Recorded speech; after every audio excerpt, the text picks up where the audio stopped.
And welcome to the Priggya Arora Show, where we discuss law, entrepreneurship, and innovation with people who have been there and done that. My name is Priggya Arora, founder of PA Legal, an intellectual property law firm in India.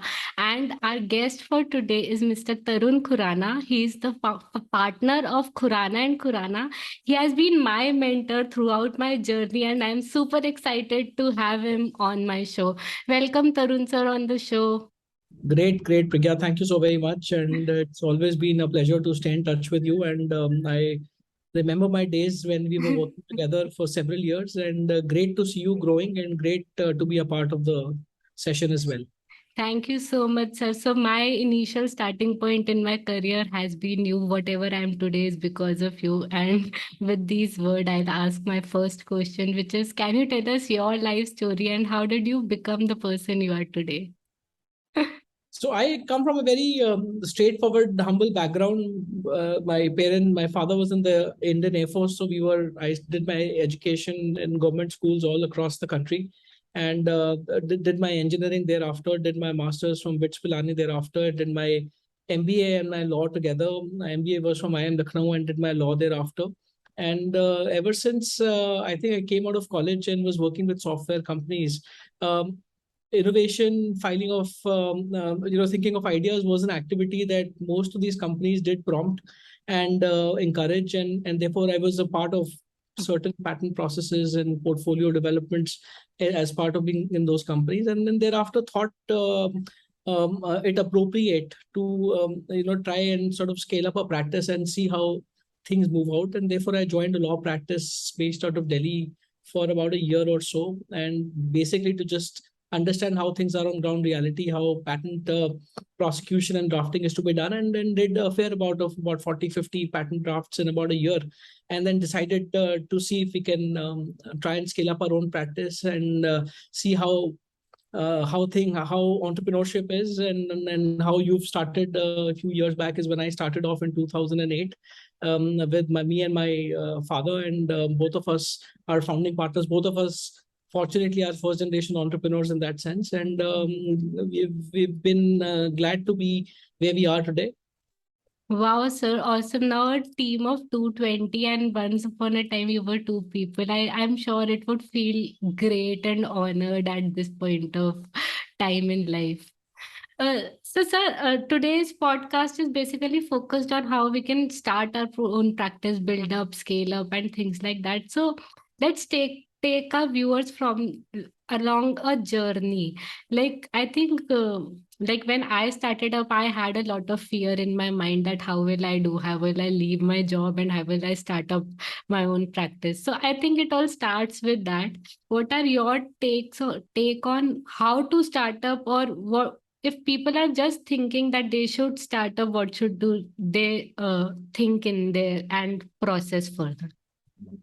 So I think quite a few things are very important when you're starting up. One, the most important is how much can you suffer in continuity. I think that is what is very important, because at least from my little experience of the last 14 years of having grown as completely from scratch, where we used to put the shutter down for our office and put it up again in the morning, and sort of be all alone trying to do business development, and then also maintain an Excel sheet of whatever few invoices were being raised to try and see if we can get a few people, which obviously we couldn't afford, and therefore cost was a big issue. So I think one very, very critical ingredient is that you have to be perseverance oriented. You have to be, and then that perseverance has to be very consistent. A lot of people think that they're very hardworking and they'll probably do it for a month, 2 months, about a year, and then perhaps realize that it is too much and revenue is not coming in, because in the domain that we are,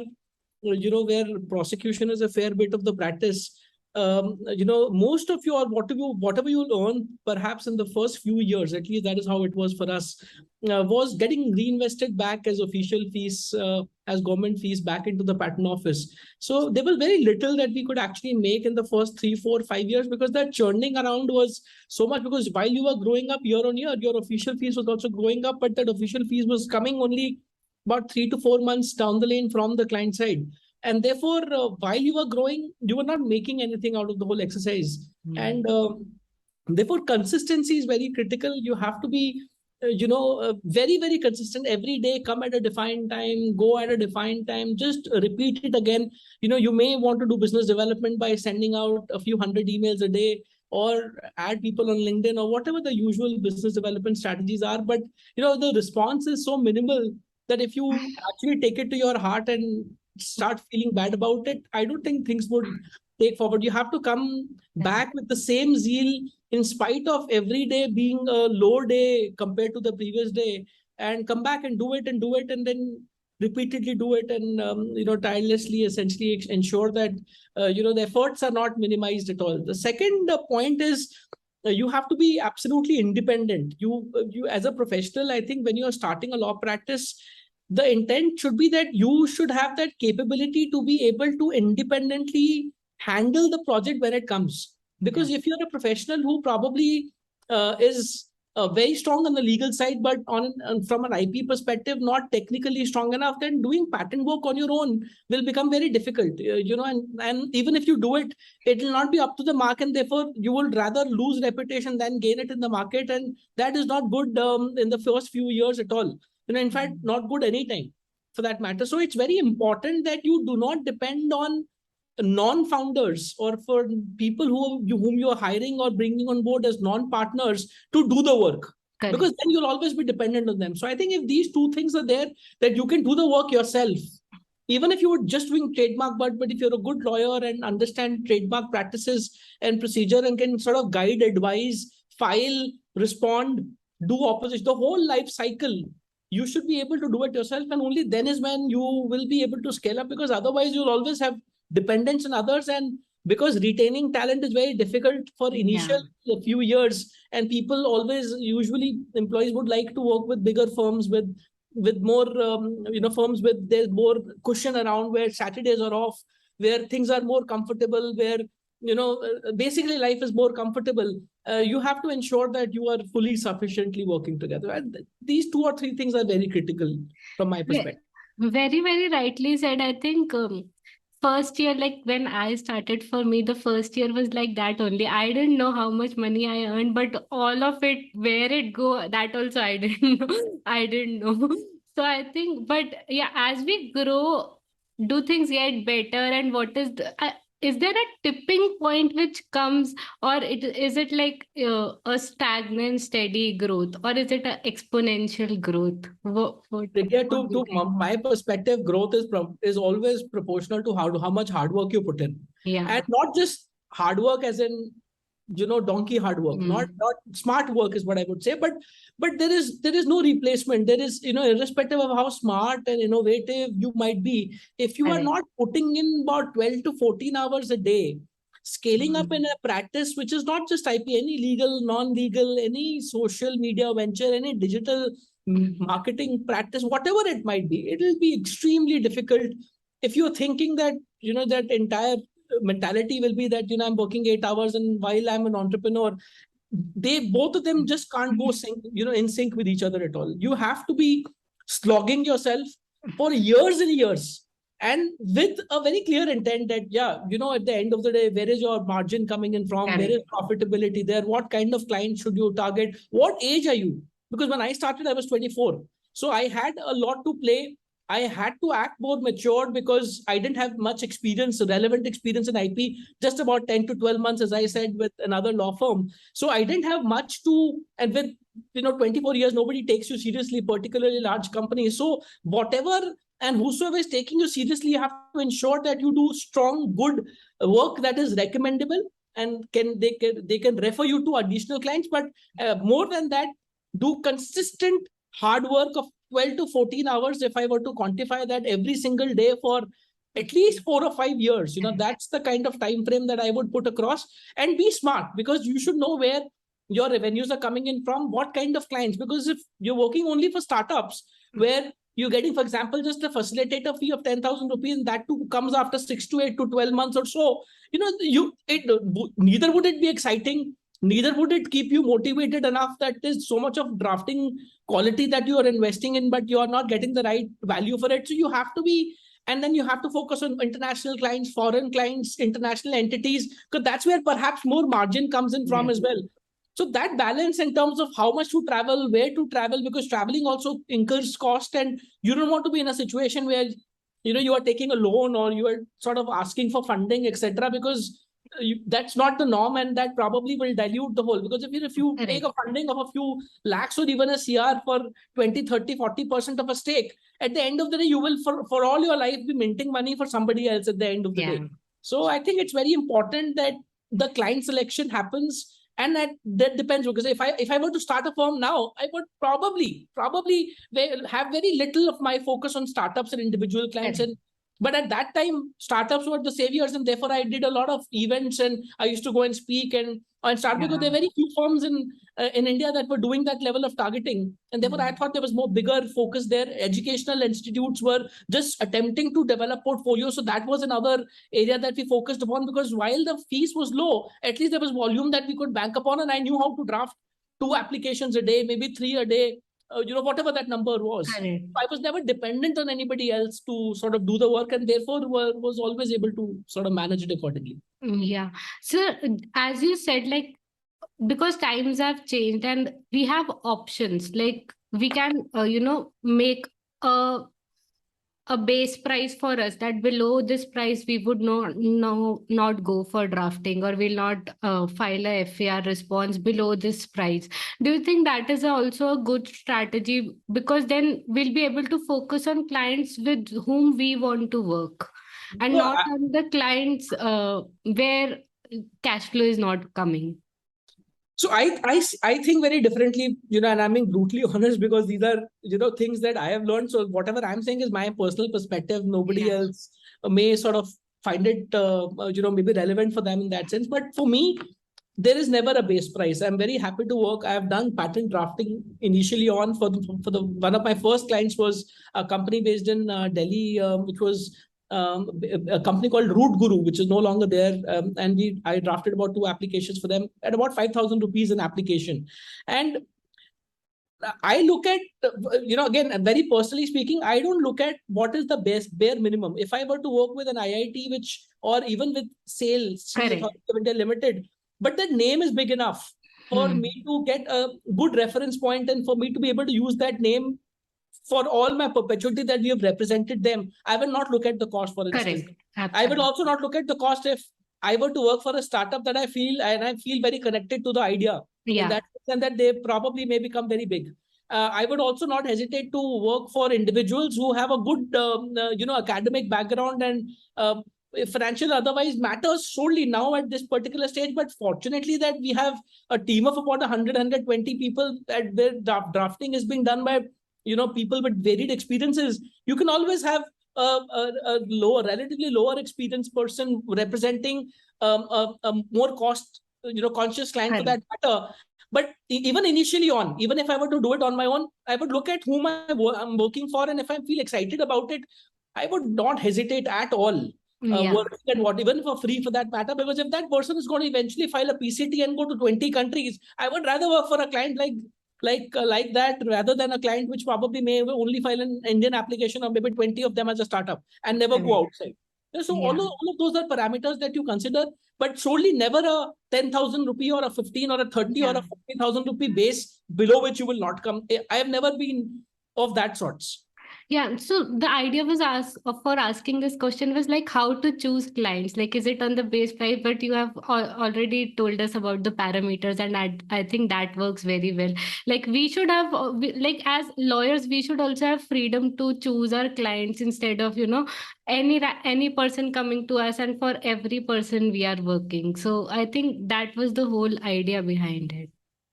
Correct. For the moment, I think in the last 14 years, even though we work with some of the biggest entities now for drafting, and we have perhaps been ranked by Managing IP as the highest PCT filing law firm for the last 4 or 5 years consistently. But I don't think we have said no to any client, Priggya, being very honest, in the last 14 years.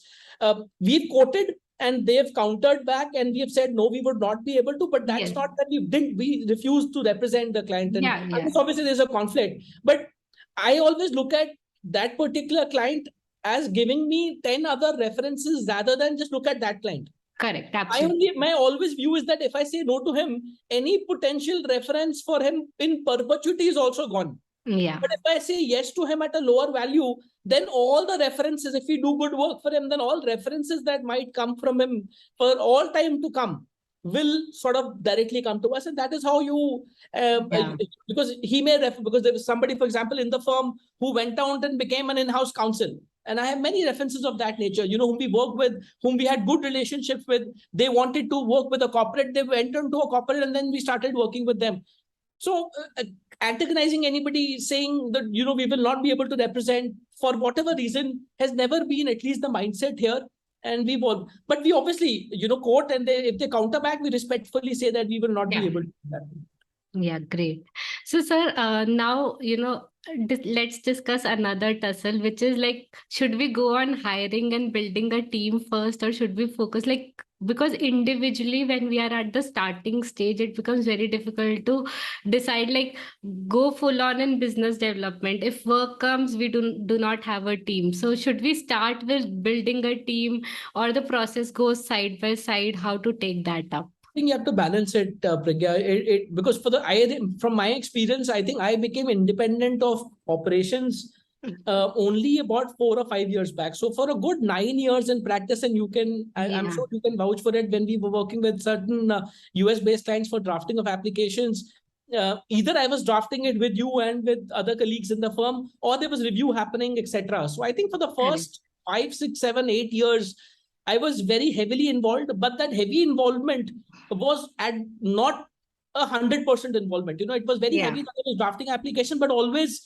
at the back of the mind, I knew for the fact that maybe post lunch or for 2 hours or 3 hours every day, business development has to be done. It cannot be one way or the other. It has to be a balanced approach. Initially on maybe 70% operations and 30%, so that you can control quality, you can control clients, you can correct. bring them on board, you can make sure that you are the point of contact, etc. But once things start settling down is when your 70% eventually will come down to 30%, and then perhaps may become 0% if things are very well planned in that sense. So at this moment, I'm glad to be in that scenario where my involvement is almost 0% on drafting or responses or operations per se. But there are a lot of other strategic matters in litigation and on the infringement and other strategy aspects of companies that I find very exciting work on.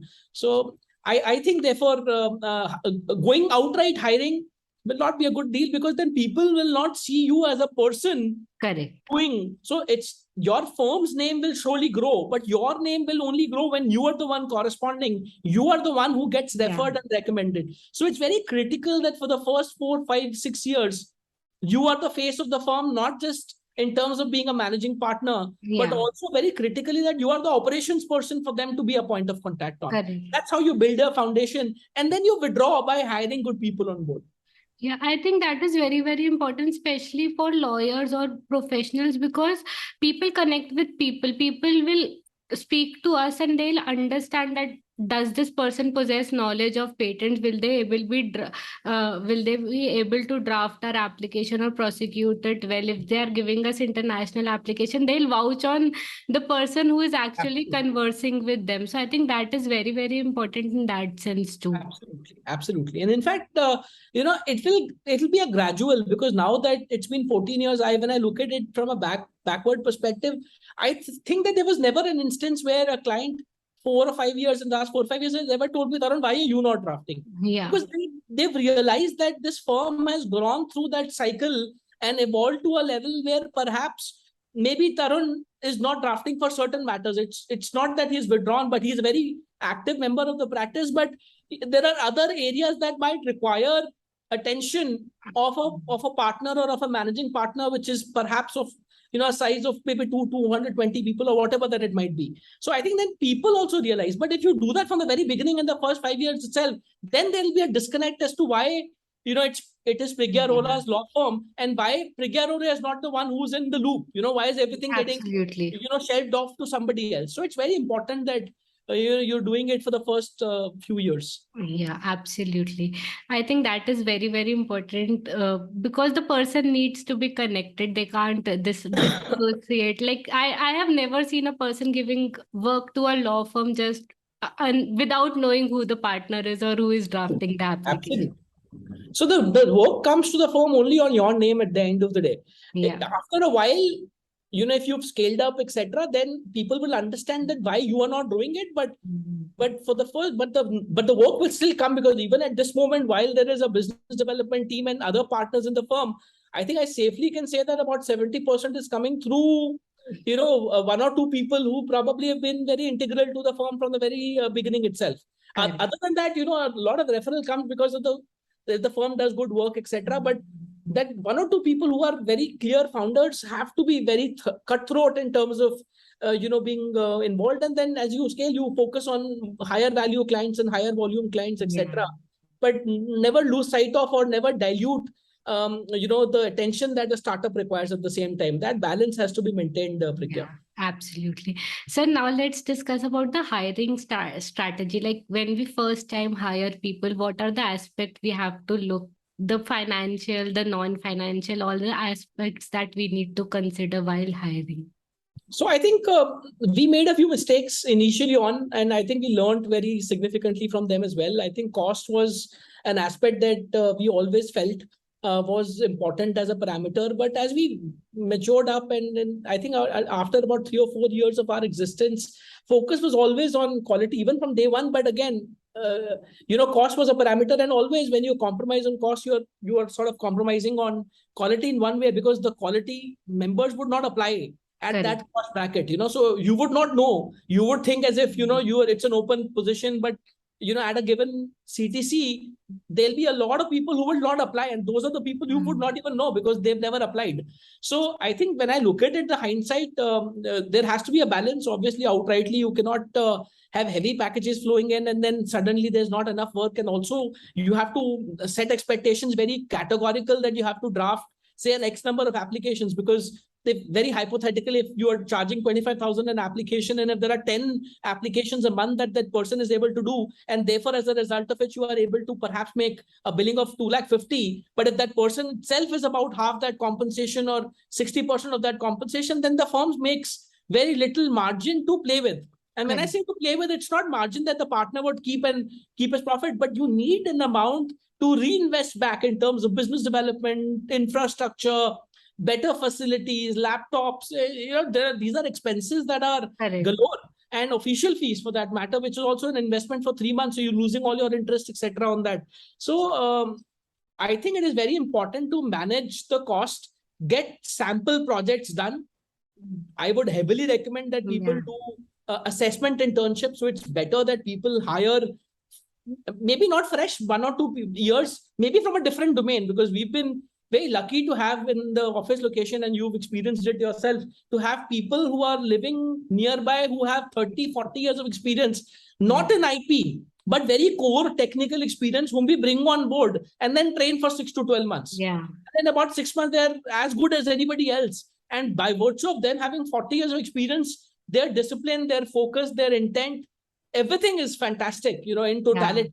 So you have to be out of the box while hiring. You maybe hire people fresh from college, do an assessment internship with them for 3 months. You pay them 5, 10, 15, 20,000, whatever you think you can afford. But don't give them an offer. Essentially, evaluate them for 3 months. And if you see that they have an intent, because intent is one thing that you can never evaluate in an interview.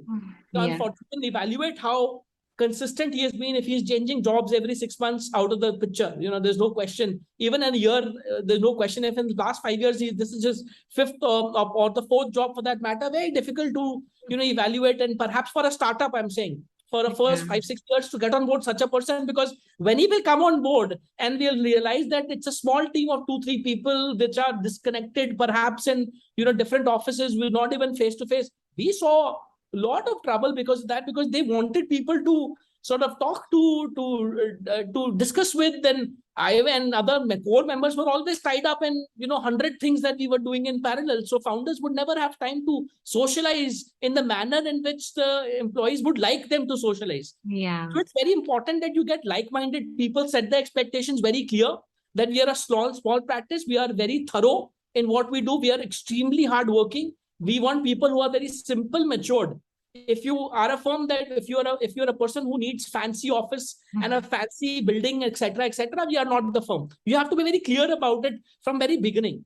But Yeah. as you grow and as you have more reserves to play with, then you should not compromise on the quality. And then the quality is all what matters, because that person will do even 10, 15, 20 applications for biggest of the clients and would never be compensated by a person who probably is the, because if his work requires review, then your time is taken 30, 40% of your time is evaporated out in reviewing. But if you would Yeah. have paid him 2, 3, 4, 5, 10, 15 lakh rupees, whatever, an X amount extra than what a regular person would essentially require, that review time, I always look at it from that perspective, Yeah. at least at this moment. If he can eliminate me from the review, he's a great guy to bring on board. Correct. Absolutely. I think it is so important now that I realize, okay, if I do not have to review a draft and a person, I can hold that draft and send it to the client. I feel so privileged. I save a lot of time, because sometimes review also, that review also take as much time as drafting the Review takes, application. and in fact, it develops more frustration, Prigya, because if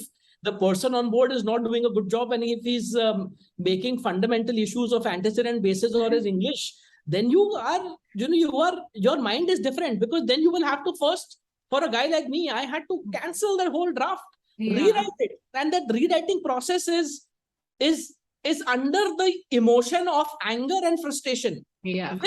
which unnecessarily disturbs your health and unnecessarily has a long term, because all of these aspects have a long term health impact. We Yeah. cannot say that that the stress that we carry right now we are able to manage it. You would never know, but at the end of the day the body will react to these things. So you Yeah. have to look at it very holistically, and I'm saying it now. I obviously didn't know all of this at all earlier, and you are probably Yeah. surely more privileged, in that sense, that you worked with a practice for good years, and then how client handling is to be done. I never knew all of that at all. I had, when we filed our first patent application, there was no online filing in 2008. We had to go to the Yeah. patent office, and when we used to go and file one application a day physically, of which you have prepared that application in 10, 15 days, that itself used to be a big achievement, which is Yeah. not even a billable task. And now we are filing almost about 30, 40 a day or whatever that it might be. And those days, seem to be completely irrelevant now, for that matter. So Yeah. I think very important to get right people on board, but very critical to get simple people on board, even if they Absolutely. are not very relevant to that experience. But if they are simple and mature, they will not disturb your ecosystem. They will be focused. And Yeah. that is very critical. I think if people are smart enough, and if they act as a smart ass for that matter, it will become very difficult to handle them. So my first preference, and till date, nobody in the firm we've hired where I've not taken an interview, because I need that emotional connect with the person to ensure that he's not acting over smart or will not be somebody who will not gel into the culture, because otherwise the culture of the firm completely gets deteriorated if one wrong person comes in. Absolutely, and this is so true. You're speaking of employees now. I think of my interns as well. One intern comes and he'll disbalance the whole ecosystem. And I'm like, you can take the certificate and go, but it's very difficult for you to stay here. And you can imagine, as you will have more and you will have more people on board, when your team is 50 to 100 people, then it's a complex ecosystem, because when we were 5 people, like for example 5, 6 Mhm. people, the kind of team that you carry right now, we were all in a table and having lunch across. Yeah. We were not virtual, everybody was there, so you knew everybody. I know everybody in the firm even now, but I have my lunch alone, for that matter. So I don't have that personal connect. Hmm. Surely is there, but that face-to-face connect, and how are you, and your father's name and your mother's birthplace, all of that I knew till we were 30, 40, 50, because every day lunch was together, so that bond was. But as you scale, that bond also Yeah. slightly dilutes in that sense, and Yeah. you have to work with it, and still make sure that the people on board are connected with you, and you do your events together, and you motivate them enough, etc., etc. What should I say? It's a topic for an hours to talk about. Yeah, so sir, we'll now quickly discuss, because I think this is the interesting one. You have seen so many law firms grown in the past year. So, what do you think are the general mistakes what people do, and how they can avoid them, or what skills they can develop to avoid them? I don't think I'm the right person to say what wrongs have they done. Maybe there are 3 or 4 things that can essentially go wrong. One is the attitude of the entrepreneur himself. Because Yeah. I've seen a lot of people who probably lift themselves up as they are growing from ground. I think that is the biggest mistake that somebody can do. If you start differentiating clients based on that small client, big client, an individual entity, etc., you are out of the picture. You're not relevant to them at all, and you will not see it immediately, but over a period of time you will see that you are not there as you have to have that extreme level of passion that you had on day one. And it is not just a matter of play. You have to have it. You have to be concerned. You have to think about this all your life. You can have a team of 10, 20, 30 people, but if your intention is to scale up and be one of the top notch firms, etc., there is no moving away from, you're on a vacation that, you check your emails. Can I ever imagine not checking my email for one day? My clients will feel as if I'm dead if I don't reply back in 24 hours. The reminder comes in 6 hours. So you have to stay very relevant. You have to be grounded. You cannot outsource as an offshore or sort of delegate everything. There has to be a face to the firm. You have to go to attend events and conferences and speak at as many events as you can. Speak from your experience, and you can only speak from experience when you've done that work yourself. You Yes. cannot hear from your other people and say that, okay, I will say that. It will never be from the heart, for that matter. So big mistakes, stay grounded, very, very important. Make sure that that you don't antagonize anybody. If he wants to leave, let him leave, but with a lot of respect. If he wants, the client is not comfortable working, there are always clients, 1 in 100 that may not be comfortable with you. As a person, Correct. you fold your hands and say that I'm so sorry for the trouble, and then you leave them. But if you have an attitude that gets developed, or if you say that, no, I am now just going to sort of work from home and my whole team will come to office and things will happen automatically, I personally don't think that's a very long way of doing it.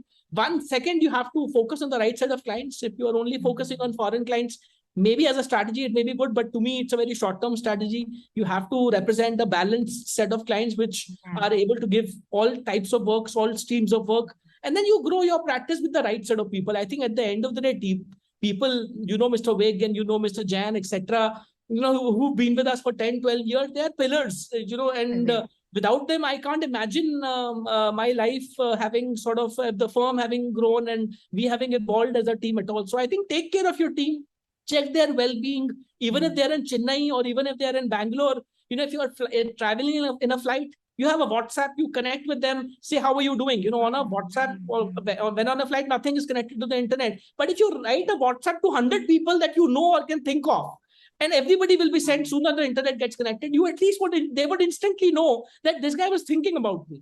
And Yeah. if you do that, connect with them, stay grounded, are happy with everybody, make sure that nobody is antagonized unnecessarily, and your policies are friendly and consistent, and you're flexible in life in general, I think things will take care of themselves. Wow, awesome. I think these are small aspects but so important. Otherwise, it's very important to stay connected, like what the employees are feeling or what my clients are feeling today about me. So it's Absolutely. always important to stay Absolutely. connected. Absolutely correct. Yeah. So, sir, now we discuss something about you, and these are three quick questions about you. First is three things you are grateful for. So I think one is always grateful for the family, that your parents. I think there is nobody who probably can be grateful for anything more than the kind of parents that they respectively have. Second is the current family with everybody involved, your daughters, your wife, and everybody. I think unless you have that balance maintained in family, and it'll be extremely hard. I'm not saying entrepreneurs will not be successful, but it'll be harder for them, much harder for them to become successful, because there'll be a lot of stress on the other side. But if your parents are well taken care of and your family is well taken care of and everybody is in a happy state and everything is balanced, you can focus with so much more energy and confidence in the work that efficiency will never be matchable to anybody who probably had some disturbance in the family. So I think very grateful to family and your parents, and at the end, to your friends and colleagues, work colleagues. Nobody can scale up on his own. I can't imagine scaling up more than 10 people or 12 if I were the only one who was running the whole show. Unless you have, good 10, 30, 20, 40, 50 colleagues who are very strong pillars who can independently scale the practice. That Pune office is taken care of by an X person, Mumbai office by another person, and your other office by another person. Then is when you can scale up. Otherwise, so you are managing, and disturbing your health, the more you are stressing yourself out. So I think grateful for these things. Everything else is a byproduct, I would say. Now, 2 traits that you think are useful for a professional career. I think I indicated those 2 traits very beginning. Hard work, nobody beats it, and then don't be dependent on anybody else. Wow. You should have that. And I'm not saying dependence only from an operational standpoint. I'm saying as a whole, you have to be that person who can talk to clients, who can go into a meeting with not knowing anybody and do business development, do operations, manage your accounts, do your business development, and at the same time maintain your mental well-being. Because if your mind blows in this process, then nobody is to blame. So you should be dependent. Absolutely important. Now, one aspiration you have for the future. I think I keep only short-term objectives in mind. Obviously, the intent is to grow the practice, horizontally and vertically, perhaps in other offices outside India, and also horizontally diversify it. So there's no aspiration that I want a Ferrari in 10 years or so. But surely, I think if everybody's together, my aspiration would surely be that the whole team is intact, that everybody, and also perhaps that includes the fact that we work together someday again. All of those are small aspirations that you never want to let go of. Strong colleagues whom you can emotionally connect with. And then as a part of all of that, when everybody's connected, the firm is bound to grow. Nobody can stop that to happen. Absolutely. So, sir, any final thoughts that you want to give to our audience before we conclude? No, I think this is where, Priggya, I think thank you very much for the opportunity. But my whole focus was to ensure that everybody should work hard. That is the only way somebody can grow, and make sure that you have a holistic idea, that you are open to hearing from other people. You should not think that my way is the only way that is correct. You should be open, try to understand, and try to speak less. And these are things that everybody says, but they are very true. The lesser you speak and the more you hear from others, there'll be more to learn. If you're speaking, there's no learning happening at all. So if you're in a crowd, I would love to ask them 10 questions rather than them asking me 10 questions. So then because if the podcast were the other way around, I would wanted to understand how you are growing and how your journey has been, and correlate it with how I was. Because that will give me a good idea in terms of my benchmarking, or what wrong we did, and perhaps learn from it or apply it wherever in the future that scenario comes in. And then we have other initiatives. I'm an investor in various startups, and we have a few other portals and domain names also that I take care of. So they're all in different stages of growth, and it's very important that we learn from experiences that we read, and we hear from people who are inspiring, and sort of imbibe it and implement those things. Wow, awesome. Thank you so much, sir, for your time and your willingness to share. I know for you, taking out this 1 hour would be extremely difficult, the kind of schedule you have. And thank you so much for giving me your time. Not at all, Priggya. It was wonderful.